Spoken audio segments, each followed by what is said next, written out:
I toxic masculinity as the trend has come to be, it's worth, obviously validating because it's a real thing. But there's also there's toxic people. It's the little things that count for the bigger things, but no one wants to hear that because it's not sexy. The desiderata, read it. There we go. Just read the desiderata.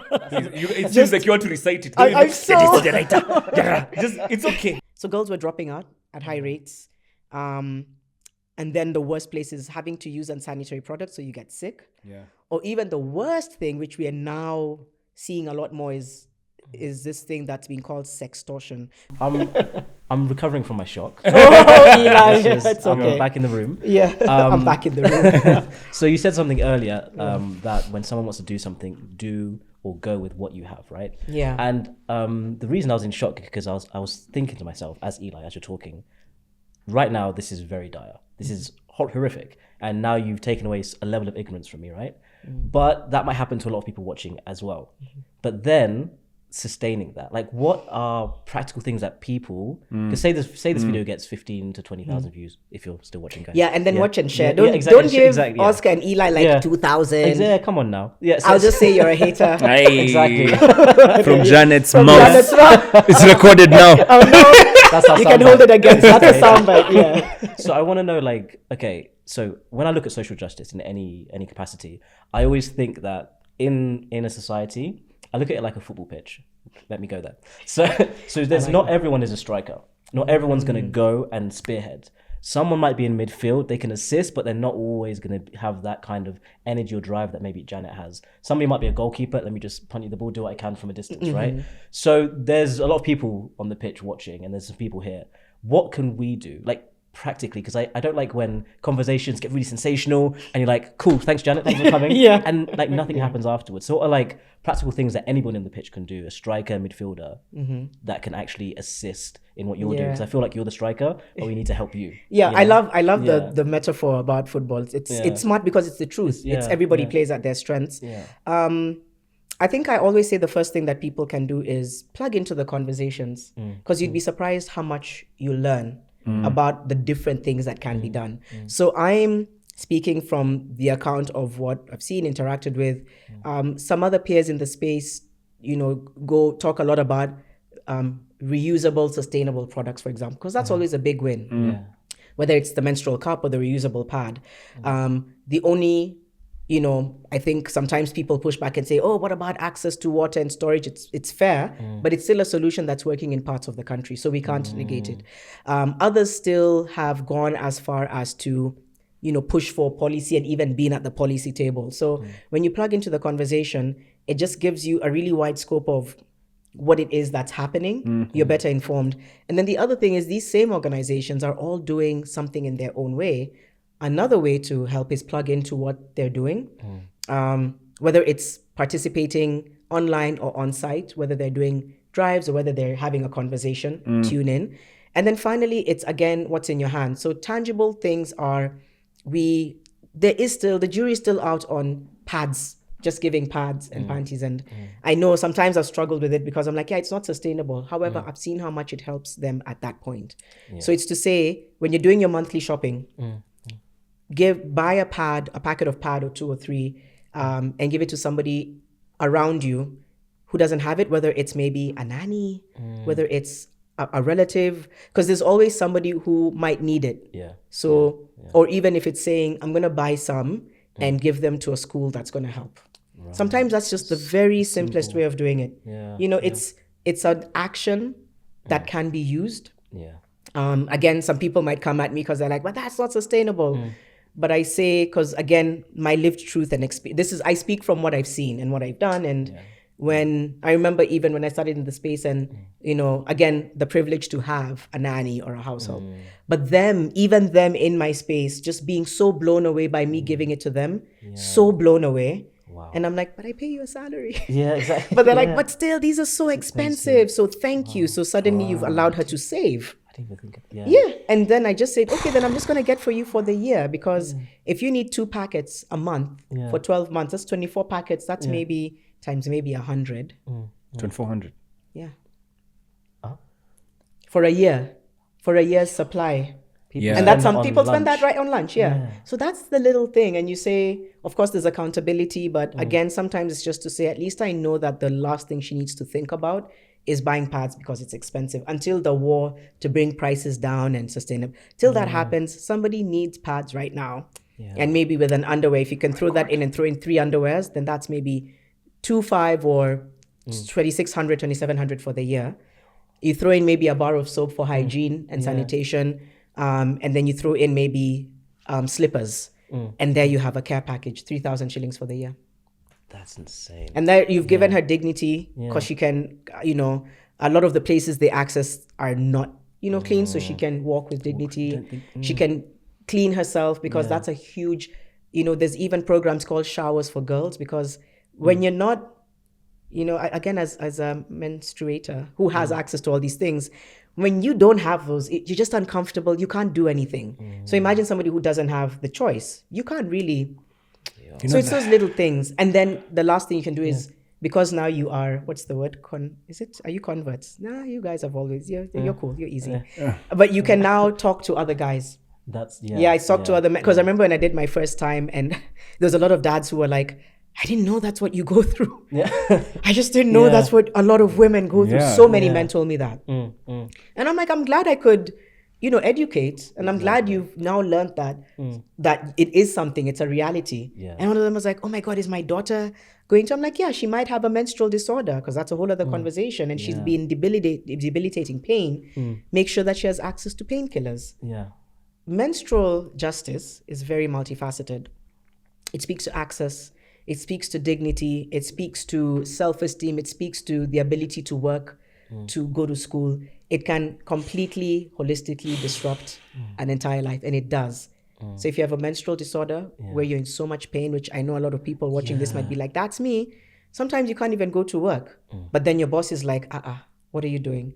So some countries have now introduced menstrual leave. So it's evolving. The good thing is the conversation, even to be on a male-led podcast, this is winning, guys. To be on a male-led podcast talking about this is massive. This wasn't there 5, 6, 7 years ago. But there's still too much to do.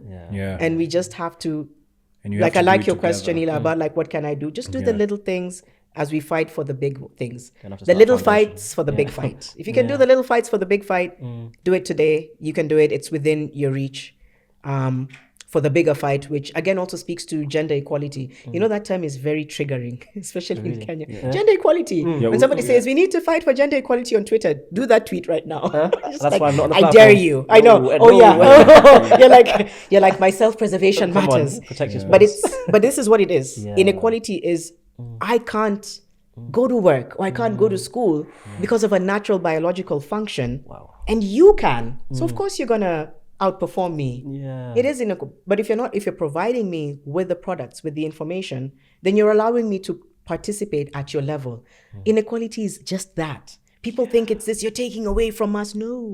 I just want them to be able to perform the way you do. Just to turn up. Just to turn up. That's it, And things like gender-based violence, because they're very related. When you're in period poverty, the violence sometimes is directly affected because, remember, more money is being used because of you. So sometimes that gets violent. Sometimes it's like you are just... Hey, let me tell you something. Let me tell you something. Now you're in shock. We're taking Let me tell you something. Hey, Janet has touched me.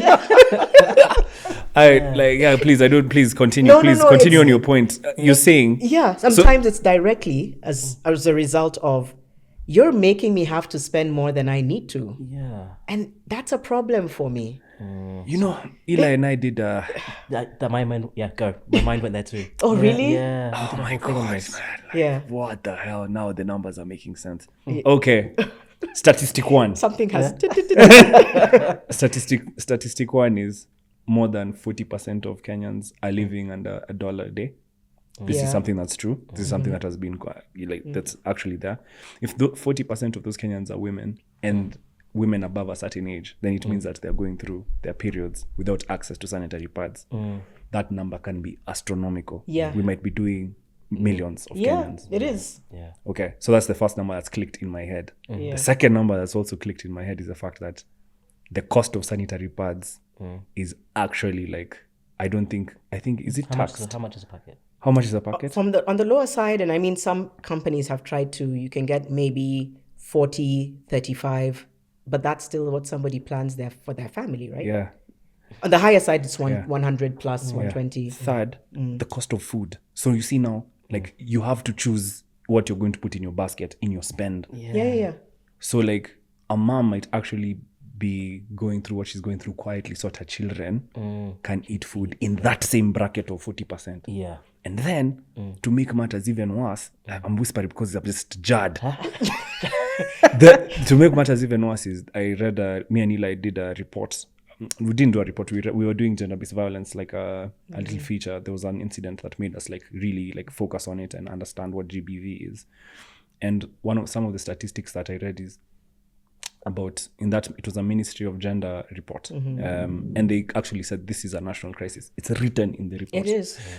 And they said that about 70% once gender-based violence happens in a home, there's a over 70% chance of fatality in the home once it happens once. And then another statistic that they said was the reasons for economic reasons, like reasons around money, is over 50%.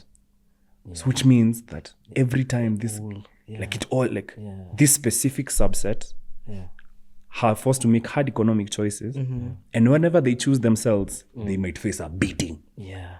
So like that's what that statistic like breakdown says. Like if I choose my, like I am in this bracket, and because I am in this bracket, if I don't spend this on food in the house, my husband might come here and things might get physical. Yeah, it's so interesting how you put it. Like if I choose myself, I could. Yeah. Things might get like statistically like Yeah. Do you know what's crazy? And that's why the practical advice you gave of you put it in your basket so she doesn't have to. And then that doesn't happen, right? So like, it's such a practical thing. Like you spend, you're literally spending 3,000 a month to keep a family together. Yeah, 3,000 almost in a year. 3,000 a year to keep a home together. Like that's the real cost. Stop trauma. Then what is society then? If society is groupings of families, you've gone all the way to what is society? What is society? No, but it's true. And I know other people watching might come and also say, oh, but. And I'm like, it's okay to say, because again, they'll say things like, oh, is that sustainable? Which I've mentioned just now. But I'm like, don't overthink and don't get academic when it comes to the life choices people need to make.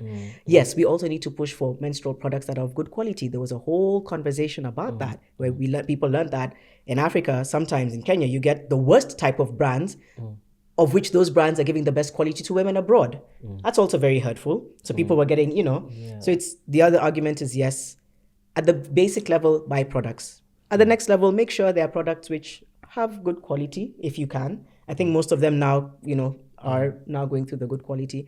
And then speak for them. Speak for them.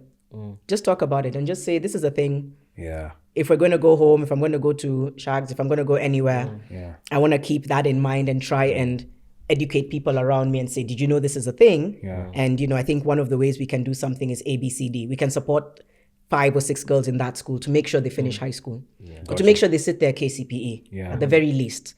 Let them do their education. So little fights for the big fight, and then so we still do the little fights, and then the bigger fight is now this pad making machine. The bigger fight is, can we just recognize that by not giving these products or making them easily available, you've essentially deprioritized me as a woman and girl. You've actually said your needs are neither here nor there. Whether or not, you've left me to survive for something that's a very natural process. That's insult. Like I have to survive my period. First of all, I have to survive life. And then I have to survive life on my periods. Like I'm sure there's a constitutional argument. Like I'm sure. Like I don't even need to check. I don't even need to like. Oh, for the human right access to. Yeah, like for access to sanitary towels for women. The Basic Education Act amendment that Kenyatta signed in 2017 said free pads for girls in public schools.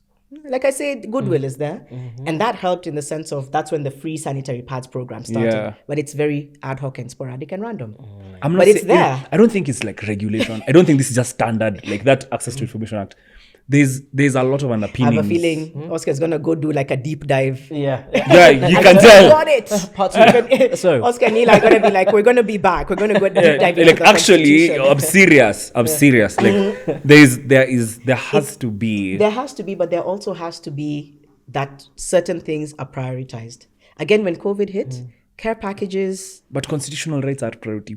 Yeah, but that's what is written, but what's being communicated. Fair. Remember during COVID, even women were like, how am I going to take my pregnant self to the hospital to give birth? And it took so long before, first, of course, CSOs started having ambulance services. Took a while for them to say, oh yeah, okay. And so there was a very big argument during COVID of, you guys do not prioritize our needs and our rights. You just don't. And you're showing us because it's great that you're getting things to people, but you're forgetting that I need access to safe house. Remember the way like GBV just blew up?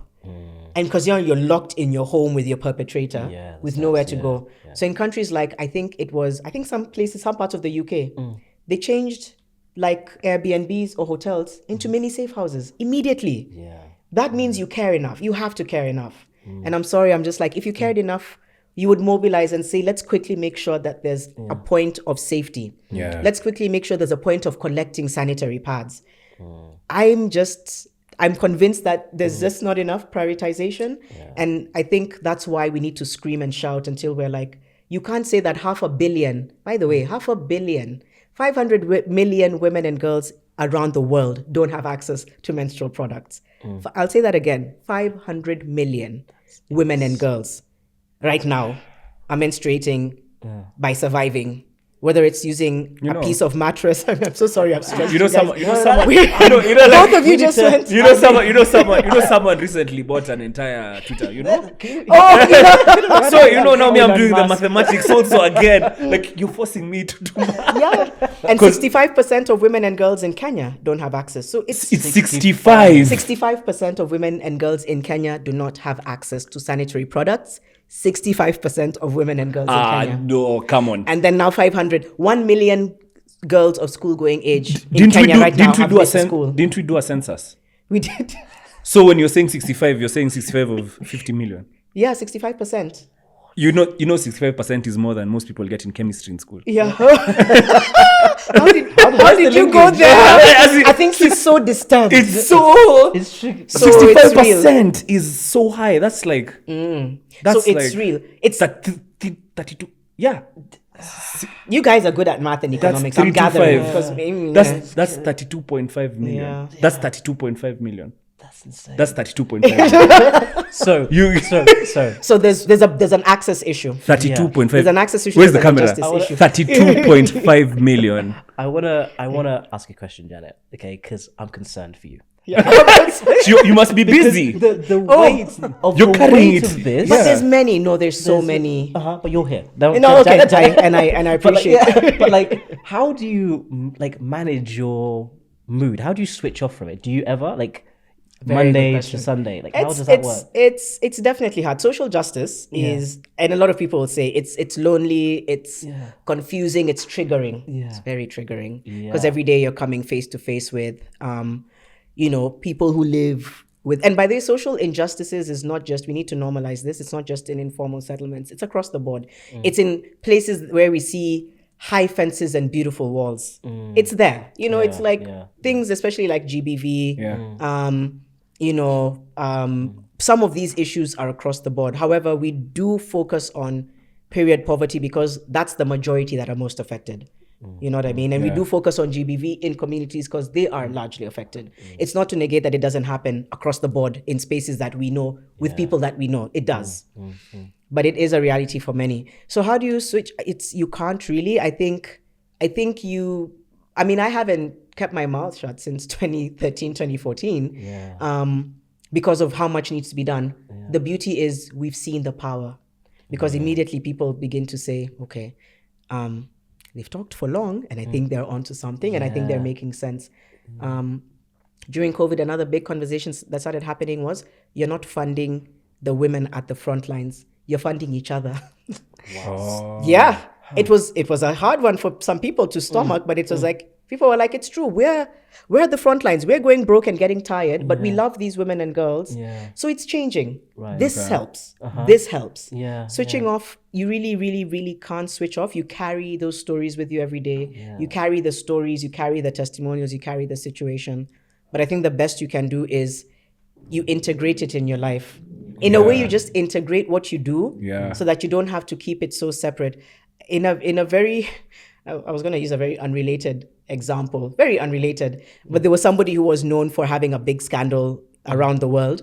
And when they were asked, how do they move on? And she just said, I integrated it because it's part of who I am. It's a bit unrelated, but when you integrate it, then you carry it with you and you're able to kind of monitor. You're able to regulate, like I know this weekend I'm going to spend a lot of time with my sons. Like we're going to be spending a lot of time together. So how do I integrate it? Sometimes it's just by talking to them about what's important. You know what I mean? You don't have, because that in itself is something. You're giving them so much value. It's incredible. I really hope. Huru and Mali, have you heard that? I really hope so. It's just planting the seed for sometimes, yes, look out for you, love who you are, stand strong, speak out. And then speak sometimes for those who can't. Because sometimes you've given them a voice when they didn't know what to say. And it's so empowering when I get DMs of people saying, when you say that, you spoke for me. That always gets me. And they're like, oh, I'm too scared to say it, but you said it, so thank you. Or thank you for validating my experience or validating my pain. And that's what social justice advocates do. A lot of us, we speak out because others can't. Others are silenced because if you dare speak, you're going to see me, or you don't know what to say, or you feel invalidated. Like, my problem is not, let's not do trauma Olympics. I always tell people, this is not about, I have more pain than you know. Trauma is trauma. It doesn't matter if it's a broken finger versus a broken arm. You can't say, oh, but your finger is broken, meets my arm. Doesn't matter. Validate the experiences of every single person. Survivors. We really invalidate. Some people will be told, oh, you're still hung up on, when you didn't go for therapy, you're not feeling better. No, she might take 5 years. He might, You've taken let's us not to do mental trauma health Olympics. as well. I know. Let's not do that. It's not a sport. It's a journey. So how do I, to Eli's question, I integrate it. But I also debrief. I also have my counseling. I also have, celebrate small wins. Right. It's regulating and integrating at the same time. Gotcha. Let me reel you in because we've gone to the deep end. Another correction, guys. It's not that 2.5. It's around 19.5. I was going to say that math sounds. Around about just 19. Edit. It's around. No, don't edit. It's around 19. It's around 19. It's around 19 million. Yeah, which is still a massive number. Which is still a huge number because you have to half the Kenyan population. Yeah, so it's around 19. Hey, that's a lot of. It is a lot. Okay, next question about your book. Let's go there. Yay! Yeah, my first time. I think that title always gets me. I feel like it's a movie. Did you have a plan? I had a plan. Did you have a plan? And then Oscar will be like, "That was my IP. That was my idea." No, like what's the experience of Eli, we can make something happen. My first time. My first time. Yeah. So talk to us about first of all, writing a book of that nature, the research involved, and kind of your own personal journey in becoming an author, because that's a whole other space. I'm a big believer, and it's known that storytelling is some of the best advocacy in the world. Like, just, you can't fight a story. Somebody comes here today and talks about their story and opens up the gaps. You can't fight it because that's their story. I'm a content creator as well, so storytelling content, I call it an expression of the work I do. One expression is a podcast, the other expression is a book, the other one is my social media. So I wanted to take this, the taboo and stigma was still so real when I'd go to do activations. I'm like, wait, it's been a few years. Why are you guys still hearing periods and shrinking? What's going on? And I said, I want to be able to normalize this by using stories so that everybody can see themselves in a story and recognize that, oh, okay, this is normal. Beyond that, the stories open up to different, thematic areas. Yeah. So that's the idea came. Initially, it was going to be like, oh, I'll just do one of them. I said, there's something here. I'm going to try to do a book because I need a resource like this to live in schools and to live in our libraries so that wherever and however long, many years to come, girls are able to just and see somebody who's hijabi, somebody who's, living with albinism, somebody who's living with, I try to get as many diverse voices.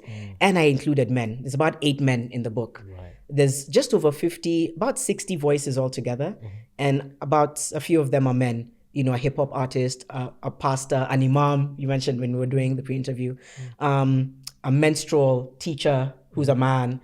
because men are also the gatekeepers of a lot of the stigma, and that's perpetuated. So they need to, especially in cultural settings, when they break it down, everybody listens. So we need them on board.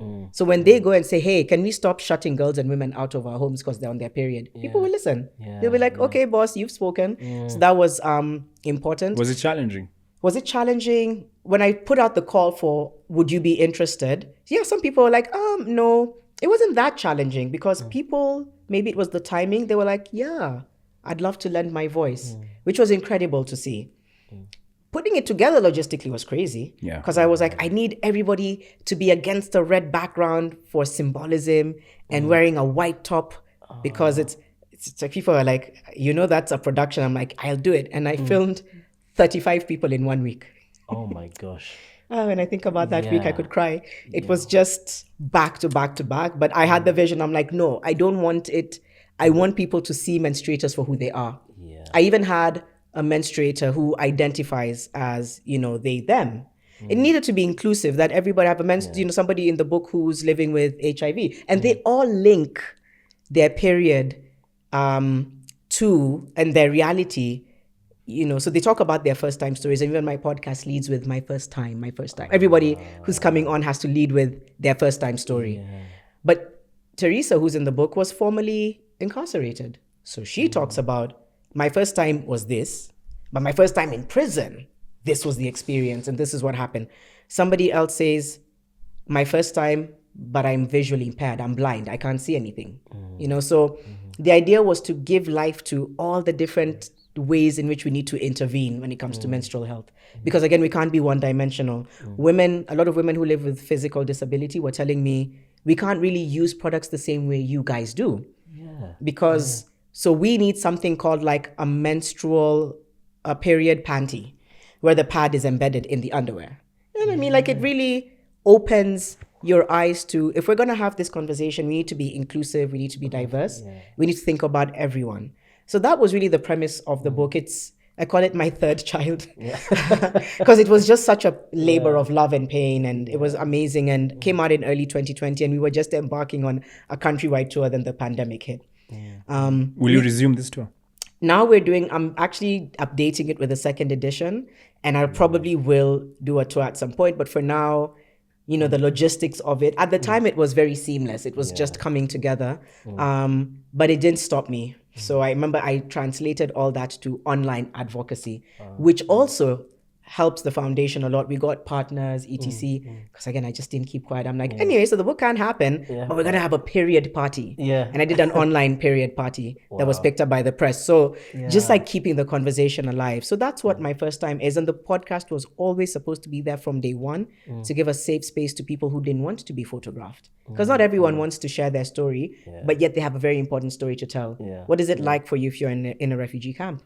What is it like for you if you're in, the army? So all these people wanted to share, but they're like, by the time I get approval to do your, unless you do it for me audio only, I can't do it, type of thing. So I said, so from very early on, there was always the plan. Now we're doing it. Incredible. Announcing it here on Mantalk.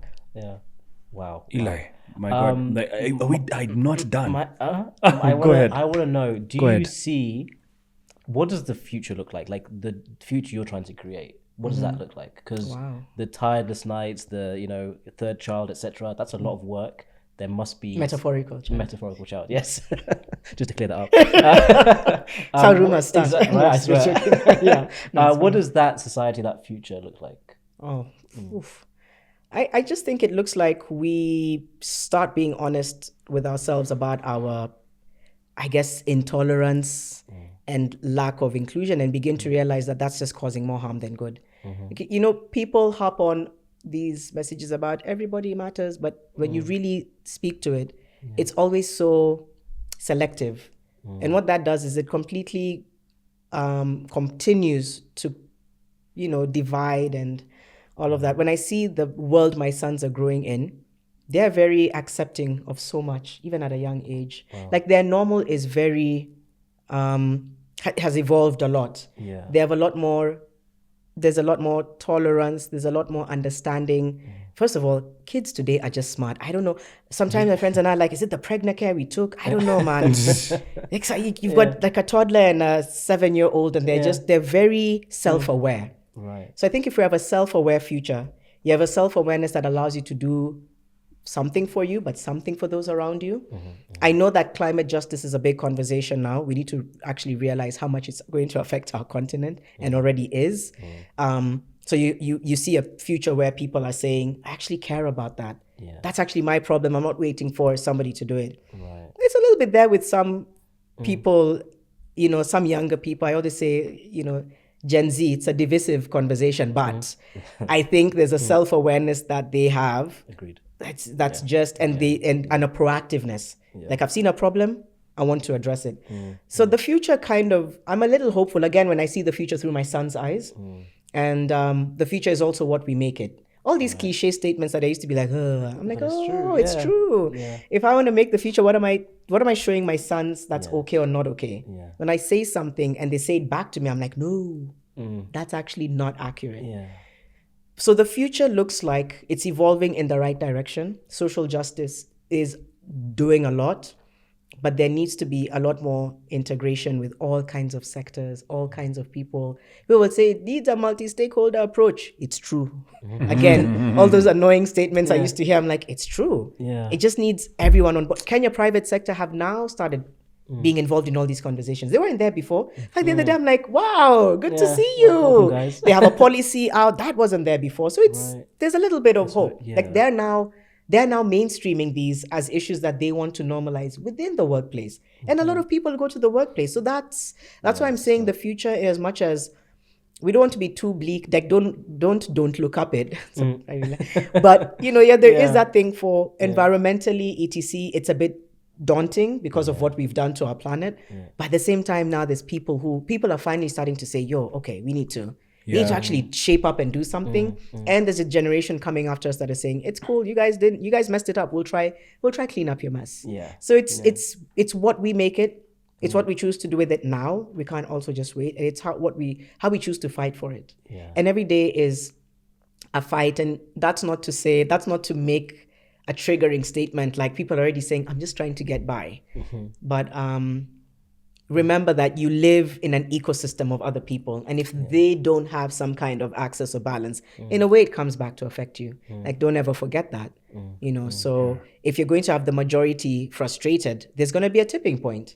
So can we just integrate multi-stakeholder task force these things and then move together? It may take a while. Progress is fragile. Yes. But you need to. So it's a long haul journey. Yeah.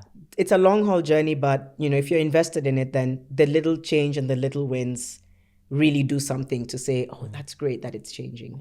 Yeah. I'm realizing that, Janet, if we decide to talk, I'm so scared to look at the time.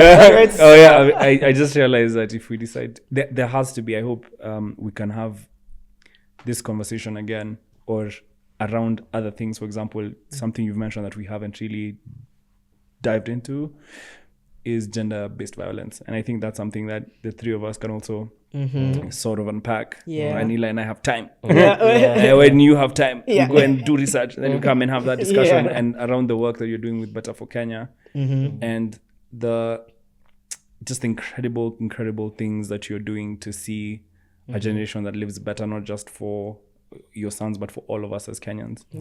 And I just want to thank you. Oh, thank you guys.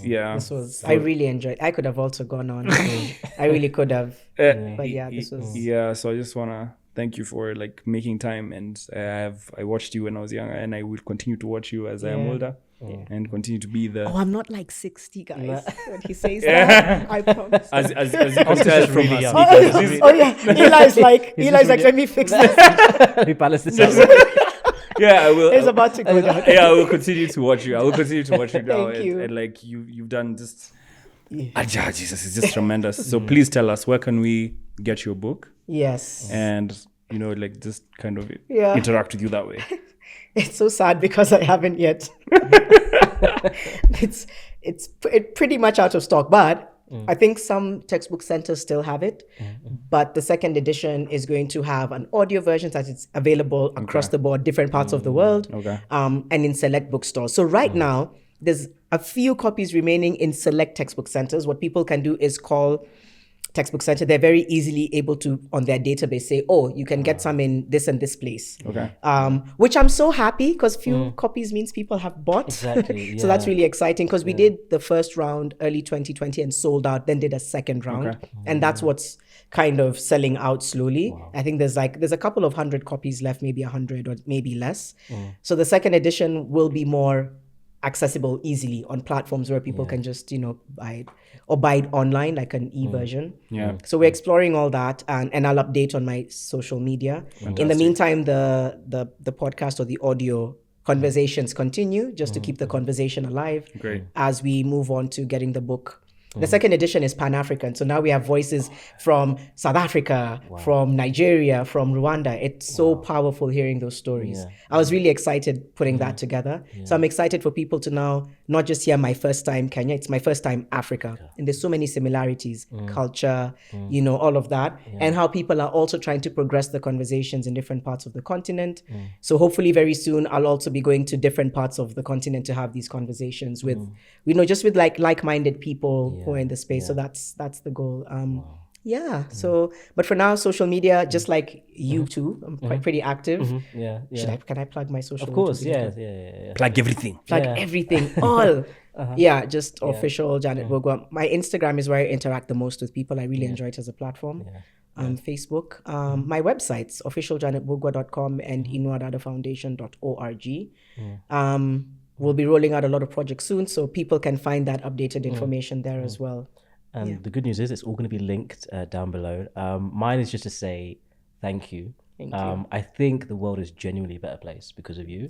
And that's not something you can say to everyone, because it's not the case. Thank you. So thank you for even coming, showing your passion, sharing that, shocking us, and also for being a striker, because we need you.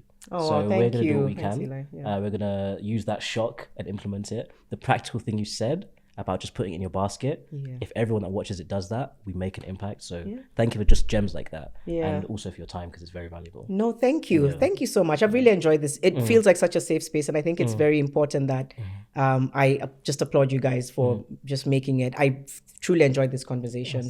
I'll be back at some point if they invite me again. But thank you, Eli and Oscar, and thank you for Mantalk as well. I really appreciate it. Thank you. So guys, down below all the links, and we'll see you next week for another episode of Mantalk.ke. Standard. See you later. See you.